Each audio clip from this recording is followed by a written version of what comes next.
Hi అండి. ఈ సంవత్సరం సంక్రాంతి ఎప్పుడొచ్చిందో, ఎప్పుడు పోయిందో కూడా అస్సలు తెలియలేదనమాట. సంక్రాంతికి కరెక్ట్‌గా ఒక వారం ముందు మా ఇంటి సీలింగ్ పని అయితే చేపిస్తానని మా హౌస్ ఓనర్ అయితే చెప్పింది.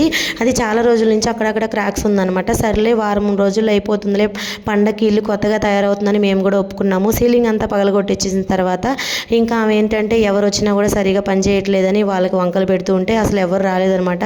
పండగప్పుడైతే మా ఇల్లు అస్సలు పూర్తవలేదండి. సామాన్లన్నీ కూడా బయట ఇలాగే దుమ్ములో ఉండిపోయాయి. నాకైతే చాలా చిరాకు అనిపించింది.